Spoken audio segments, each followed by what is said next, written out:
Guinea worm is a nasty parasite. It is something you get from drinking contaminated water. When you swallow the water, the guinea worm will then live inside of your body for about a year. Once there is a blister on the skin and that ruptures, the worm will emerge. It's very painful. If the patient enters water, the worm will then release fluid, and inside that fluid are thousands of guinea worm larvae. Once they are in the water, they are eaten by a water flea or a cyclops. It is then the cyclops that you drink, and then the cycle begins again.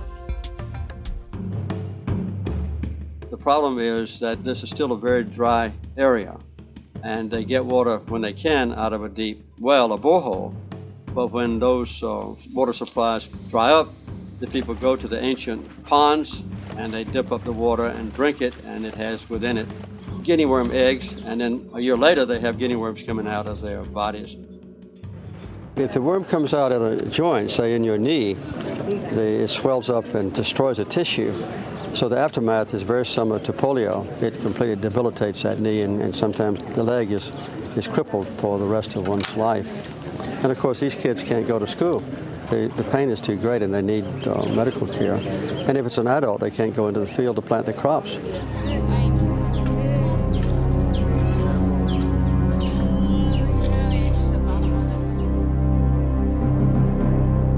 It's just tragic to see all these children walking around still with guinea worm in this day and age when it can be prevented.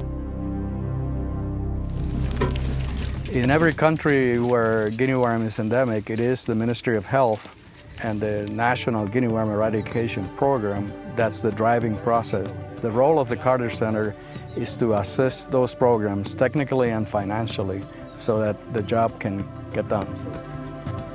The Carter Center is an indispensable partner. Southern Sudan is the most difficult place to work. It is a very vast country. There is a dearth of infrastructure, and we have to work during the peak of the rainy season, which is when the guinea worm transmission occurs.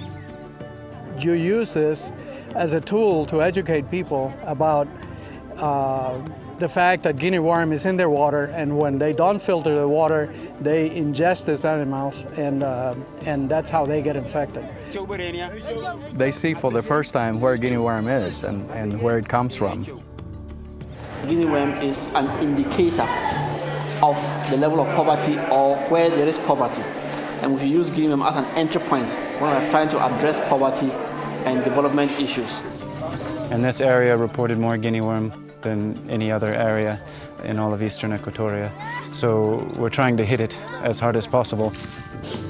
When the guinea worm emerges, we have to catch it within 24 hours. And we have to bandage it within 24 hours. And that can't happen without village volunteers. It's a huge challenge.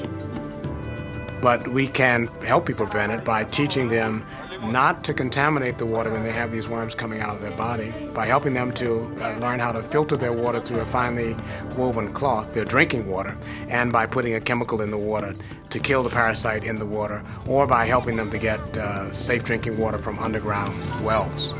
This has made a huge difference in this community. They used to have to walk in the dry season to pools they had to dig, so now they have fresh, clean water all the time, which is now they're free of guinea worm. The 20 countries that were originally endemic at the beginning of the campaign in 1986, most have eradicated the disease. Only Sudan, Ghana, and Mali remain endemic. Well, Taguli is one of the villages in a heavily endemic guinea worm area that has completely eradicated guinea worm by taking the advice that we have brought to them and the help that the Carter Center and many others have provided. And this proves that it's completely possible to eliminate guinea worm completely. And when you don't have guinea worm, then the children can go to school, the farmers can plant their crops, and the entire economic status of a village and a community and a nation can be helped.